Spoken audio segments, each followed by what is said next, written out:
1월 26일 금요일 새벽입니다. 오늘 같이 기도하실 말씀은 신명기 12장 20절부터 32절까지 말씀입니다. 그 중에 25절 말씀입니다. 너는 피를 먹지 말라. 네가 이같이 여호와께서 의롭게 여기시는 일을 행하면 너와 네 후손이 복을 누리리라. 아멘. 말씀드린 것처럼 신명기 12장부터는 신명기 법전 율법 말씀이라고 합니다. 그런데 하나님의 백성들이 약속의 땅에 들어가서 살아갈 때 어떻게 하나님의 자녀로 살 것인가에 대한 말씀으로 보면 가장 먼저 다루고 가장 먼저 강조하시는 것, 중요하다는 얘기겠죠. 예배에 대한 말씀이다 라고 제가 말씀을 드렸습니다. 이 신명기 법전에서 가장 먼저 다루는 것이 예배라는 건데요.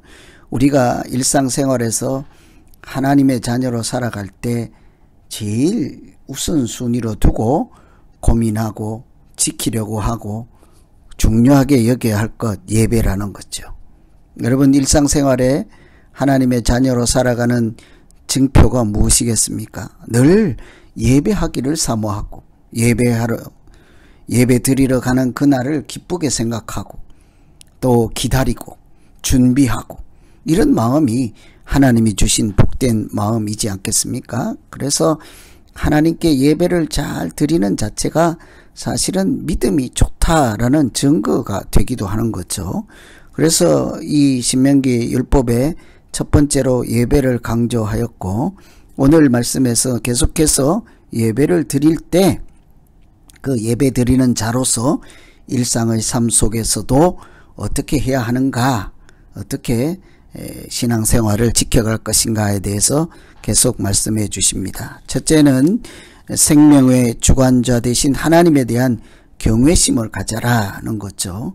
일상생활에서도 예배드리는 자로 살아갈 때 어떤 마음을 가져야 할까? 하나님에 대한 경외심이지 않겠습니까? 생명의 주관자라는 생각을 잊어먹지 않는 것이죠. 하나님은 나의 생명의 주관자 되십니다. 온 세상의 생명의 주관자라는 경외심을 가져야 하죠. 그런 뜻으로 우리가 23절 한번 보시면, 다만 크게 삼가서 그 피는 먹지 말라. 피는 그 생명인즉 네가 그 생명을 고기와 함께 먹지 못하리니. 그래서 피는 생명이라고 하였습니다. 실제로 우리 사람이 살아갈 때 우리가 아무 상처가 없더라도 피를 다 흘리면 살지 못하죠. 다가 무엇입니까? 조금만 과다 출혈해도 목숨이 위태롭죠.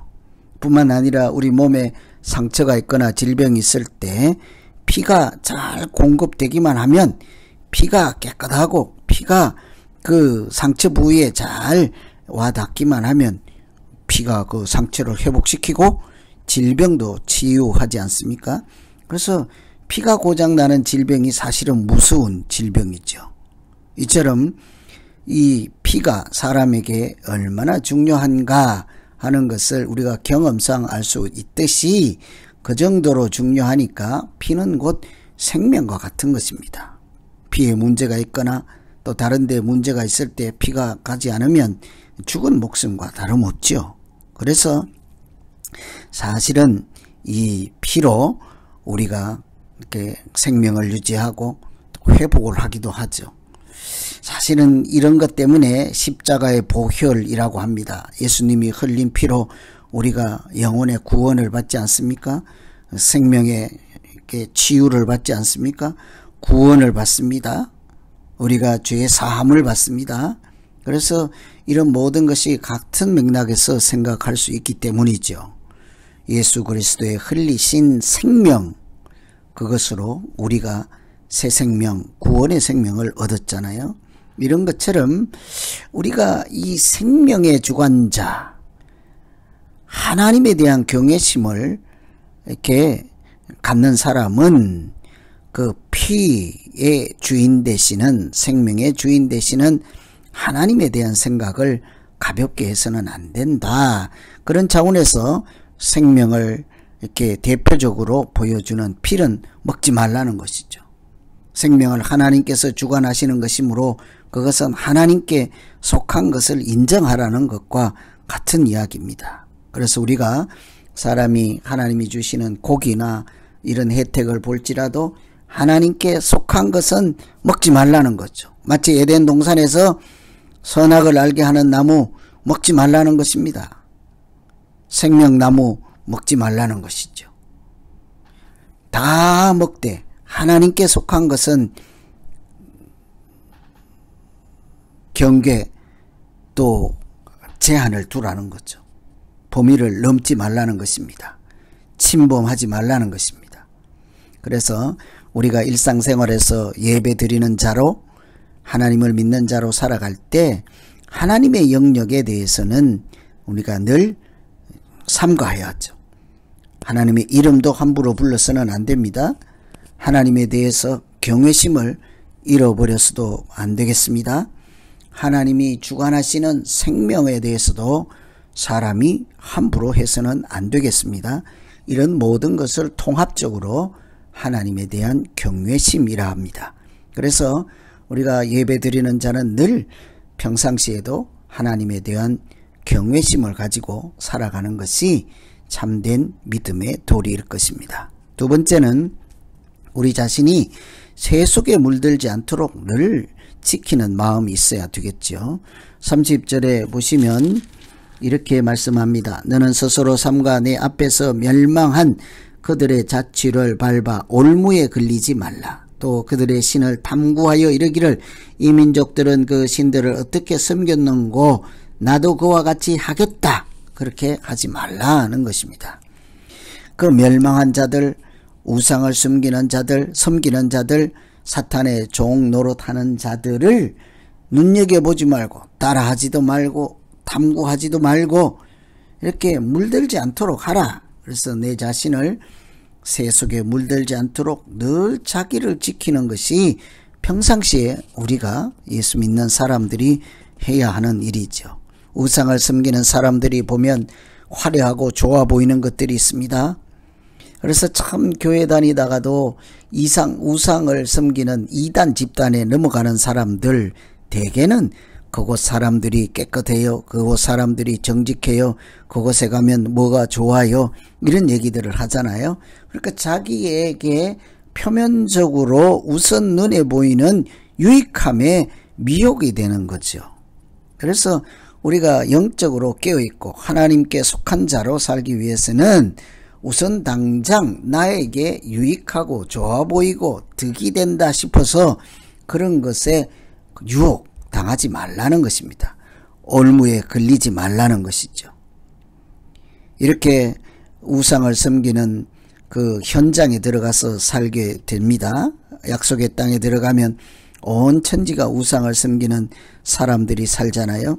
그들이 행하는 것을 보고 때로는 좋아 보이는 것들, 때로는 궁금한 것들, 때로는 연구해보고 싶은 것들, 관심을 가지고 시험삼아 시도해보고 싶은 것들, 이런 것에 근처에도 가지 말라는 것입니다. 사실은 그 우상의 유혹에 이렇게 조금씩 가랑비에 웃듯 하다가 이 우상으로 빠져들지 않습니까? 그래서 신명기 사람들, 약속의 땅에 들어가는 사람들에게 모세를 통해 주시는 말씀은 새 속에 우상을 섬기는 사람들에게 물들지 않도록 자기를 지켜 삼가하라. 혹시 그들에게 가서 그들에게 기웃거릴 때 그 우상을 섬기는 그 관습이나 습관, 문화 이런 것이 올무가 되지 않도록 주의하라 하는 것이죠. 그들의 가치관이나 그들의 생활 양식이나 그들이 가지고 있는 풍습 또는 풍요나 이런 것에 미혹을 당하지 않도록 자신을 늘 지켜 우리에게 아버지 되시고 일용할 양식을 주시고 인도자 되시는 하나님께 집중하는 마음이 필요하죠. 그래서 예배 드릴 때 예배 드리는 자로 우리가 일상생활에서 어떤 마음을 가져야 할까?